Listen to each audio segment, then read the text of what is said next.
What's been working for you, and how's your confidence and everything that goes into that? I mean, my teammates been finding me, and I just been making shots. So, I mean, just doing what I can on my part, to help the team. You've been doing so well in conference play. Is it just a time of your progression at this time of the year that everything starts clicking? Yeah, the beginning of the season I was learning, learning the ropes, and as the conference came, I was easing my way into just being able to play.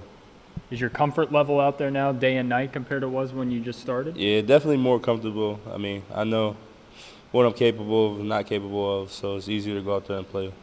How has Coach Gregory and the staff helped you with your development throughout this year? I mean, what really stands out to you with what they've been working with you with? I mean, just pointing out little stuff, staying on me, I was coaching me to the fullest potential, and it's benefited me. You guys play at Tulane next, right? You obviously flash back to the first time you played them. What happened in that game that maybe has been missing from some of the other games of the election? I think just putting the full game together. That's one of our biggest negatives is just always playing two halves. And I think if we just compete how we did last time, we can have the same results. How do you guys think that you're going to go about trying to keep up your confidence level after some of these tough stretches where, you might not be able to play that full 40 minutes? Just got to keep, just through adversity, got to keep playing, We know we can do, and we're getting better, so we just got to keep pushing. You're going to get ready for the conference tournament in these last three games. I mean, you guys, as we've been talking about, have had chances in games. You could pull off some upsets. Do you think you have that hope lingering in the back of your head, and what needs to really happen for that to take place? Of course, I mean, we know it's possible. We just got to stick together. I think that's the biggest thing. As long as the team is together, we'll definitely be able to pull off an upset probably. Oh, we just talked to David. He's having a really impressive run during conference play. How impressed have you been by him, and what are you seeing out of him? In the preseason, that's everything he was doing, and I'm not surprised by it at all. He finally started to get it. His pace to his game is really good, and he's helped pick up the slack from a lot of us upperclassmen. So he's doing a great job. If he keeps that going, we're definitely gonna, get some wins down the stretch. How's the vibe around the team been? You guys have been battling through a lot of games, giving teams a lot of fits. I mean, how's it been? It's obviously difficult, but at the end of the day, we know we're playing for something bigger than ourselves. And even though there's these last 3 games left, I feel like every game that we win will set the foundation for next year and help that team out. So. You guys are getting the chance to play Tulane, and obviously they have the makings of being a tough opponent, but you were able to handle them in the last matchup. What are some things you're taking from that game to try to bring to them again? A lot of those things are rebounding. I think me and Terrence had double-doubles that game, so I feel like if we, come out and get that kind of production from me and Terrence, and obviously the way Dave is playing now, his stretch, I think that we'll be in good shape. You're getting close to 1,000 points. What does that mean to you? How special is that? Don't jinx me. I swear, don't jinx me. But no, I mean it's a great accomplishment. I haven't got there yet, but I played with a lot of great players and a lot of great teams and coaching staff. So I owe it all to them, and just keep working hard and see if I can get it. It's obviously been a bit of a tough stretch for you guys, but you as a senior and just kind of going through the motions, how have you kept the confidence level around the team at a high level? Like I said, we're just, we know that this is a work in progress. We knew it wasn't going to be an easy thing to, pull all these guys together, but ultimately it comes down to, you love to compete, you love to play basketball at the end of the day. And, if that's not there, then why are you here? Regardless of whether you're playing for, championship or these last 3 games. So just a bunch of guys that want to play basketball, ultimately. Through this whole season, what impressed you most about Coach Gregory? His his patience, I think, was the biggest thing. I think it would be really frustrating for a head coach to go through something like this his first year, and he realizes it's a process. And he's had a lot of patience with us, the upperclassmen, and the younger guys. So I think that's the making of a good leader, though, knowing the situation and making corrections as he goes. obviously you and Jiggets and Samuel knew this was going to be your 1 year. Do you almost wish you had another year? It's kind of a different situation. We always kid around that I've been here for 5 years in the college, game. But ultimately, no. I think that, I think I've run my course. I think that, I'm pretty happy with where my career ended. I wouldn't regret anything. Yeah, I'm just trying to finish it out the right way these last 3 or 4 games, and see what happens. Well, we just talked to David. He's had an incredible run through conference. What's impressed you most about him, and what stands out, what he's been doing? Well, I think, we talked about him, physically being ready to make an impact as a freshman, even all the way back in the fall. But the challenge always is the mental aspect of it. Where some freshmen, hit a wall, he hasn't done that. He's fearless, and he doesn't shy away from big plays, big moments. He's done a great job of learning from the older guys, but at the same time, kind of carving out his own identity on the team. And I think, obviously, he's made a huge impact on our program on a daily basis. And I just think he's only going to get better. I think, as I've said time and time again, one of his greatest attributes is every single day he comes to work. And that's something that's important in our program. We need to develop, that's, a big part of our cultural piece of what we want to have is, 13 guys like that. Yeah. And when 3 guys aren't ready to go, the other 10 are pulling them with them. And that's, we got to get to that point, and David's a big part of that. And I think that's why he's been, he's had great success. He doesn't get too high or too low. You can coach him. I can get on him if he makes a mistake, and he knows the second after I get on him, we're all moving on. Yeah. And being able to handle that, because, to become great, you need to be told what you need to hear, not what you want to hear. Yeah. And he's pretty good at that. Do you think you're seeing some leadership qualities out of him? As a freshman, obviously, in the way that the roster is set up, maybe, the leadership stuff you wouldn't necessarily think, but have you seen that from him? I think he has the potential to be an exceptional leader for us, because he's got a good understanding of who he is and what he does. And in this day and age, one of the biggest challenges with guys in leadership is they're just not comfortable with who they are yet. And it's hard to lead unless you're playing well and you know exactly what you need to do. And I think that's part of his growth. But he does communicate pretty well. I think that's an area he can improve in. And at the same time, it's a difficult situation to try to take over more leadership as a freshman when you have, 3 or 4 or 5 seniors on the team. But at the same time, I think he's starting to do more and more of that. Obviously, the last few games or so in the stretch, it's been kind of difficult. What have you seen from the team from a confidence standpoint? Well, I think one of the things that we've been challenged with is, some droughts. Against Tulsa, it was with 4 minutes to go in the first half. It's a 3-point game. And we don't score until the 14.5 mark in the second half. Now, that was probably the longest one that we've had, but there was a couple droughts in the Central Florida game. And outside of that, we're competing, we're, doing a lot of good things. It's the confidence part has to come into play during that stretch. Right now, we don't have guys that either have enough experience within our program or enough experience in the role that we're asking them to do to be able to kind of carry us through that. So instead of it being a 10-0 run, it's an 8-4, and now you're still within striking distance. And I think as we move forward with these last 3 regular season games and heading into the tournament, we've addressed that. Obviously, we've had this week off to kind of catch up a little bit on some stuff, and hopefully you'll see us do a better job of that. Going back to David for a minute, after the Tulsa game, you said he was doing some really good things defensively.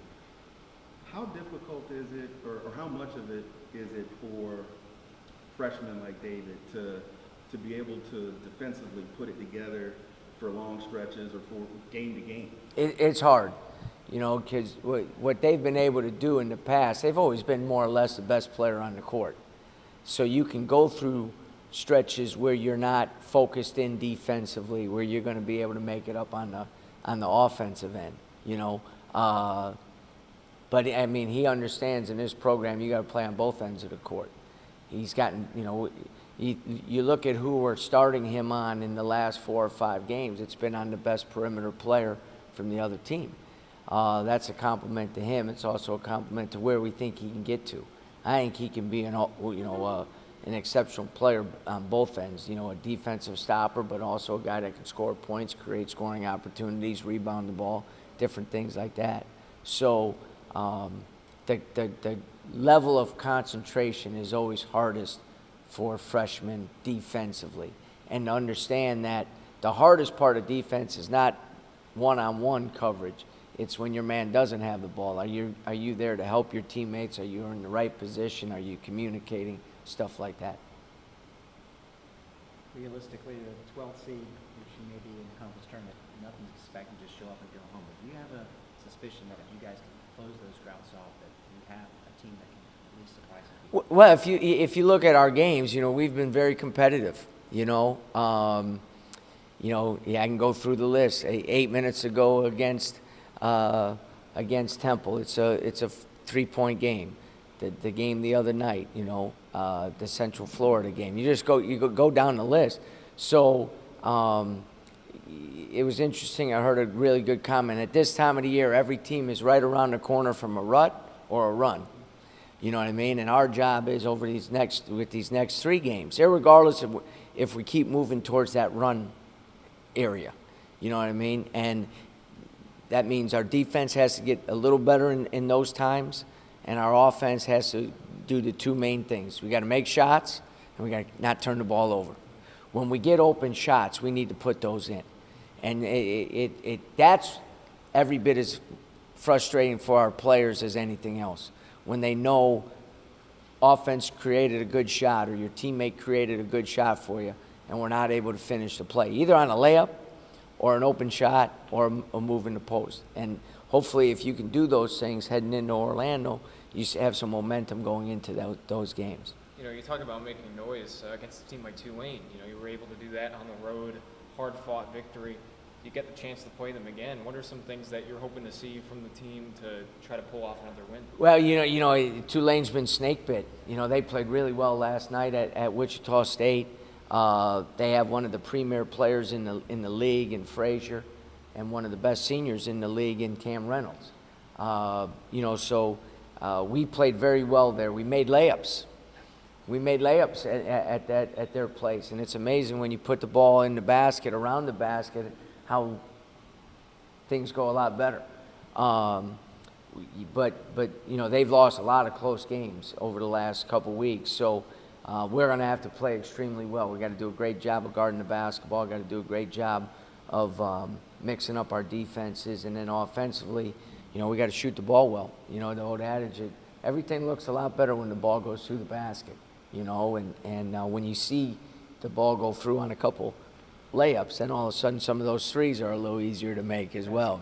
Basket gets bigger. So, this is, again, with 2 home games left and a week to kind of recover, but also prepare. I think we'll be ready to go Saturday afternoon. It's going to be a heck of a tournament. Samir Sayek. Got a moose on you guys in the first game. Yeah. He's a tough matchup because he plays strictly at the 5. Percentage-wise, he's the best 3-point shooter.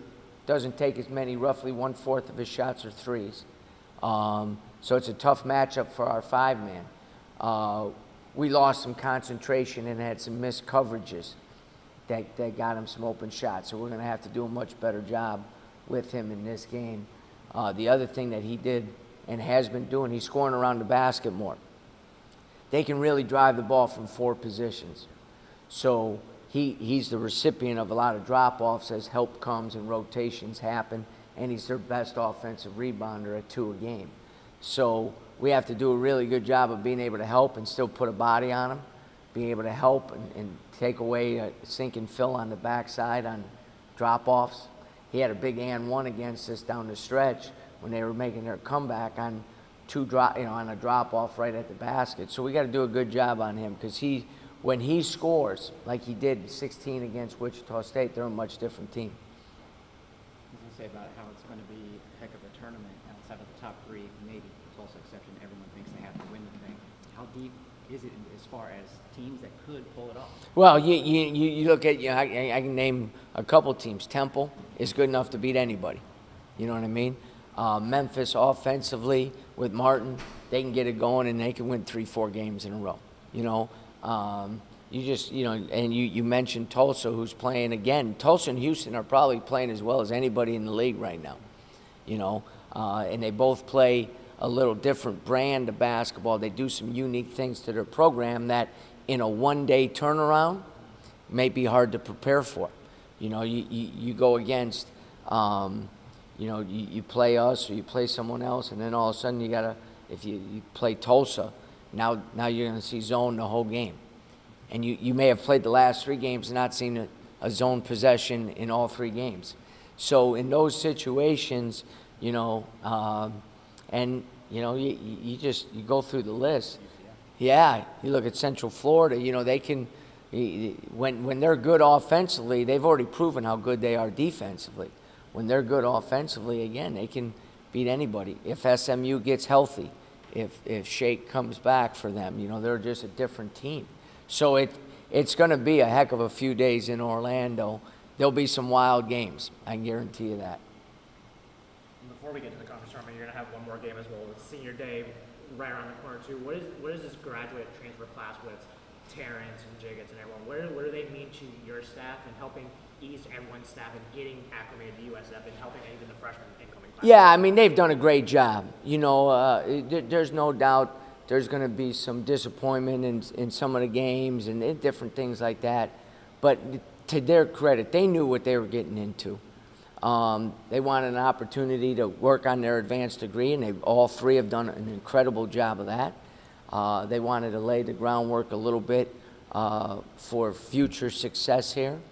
They wanted to stabilize our program. They've done that. We needed, high character guys to be able to fight through this initial phase of the building process, and they've done a wonderful job of that. At the same time, they've each had brilliant moments, you know what I mean, where they've helped us be very, very successful. And I know what they want to do is they want to end it on a couple positive notes as well. Every win, is another block in terms of what we're trying to do, because every win that we get from now to the rest of the season is something that hasn't been done over the last couple of years. You know what I mean? But also just their daily approach has been good for not only the 3 freshmen that we have in the program, but also the 2 guys sitting out to see how they go about it. They're obviously all 3 of them are good at communicating and able to share some experiences with the young guys. So they may not reap the benefits this year, but down the road when this program is where we all want it to be and we're having great success and all that, we're going to look at those 3 guys and understand exactly how big of a role they played in that.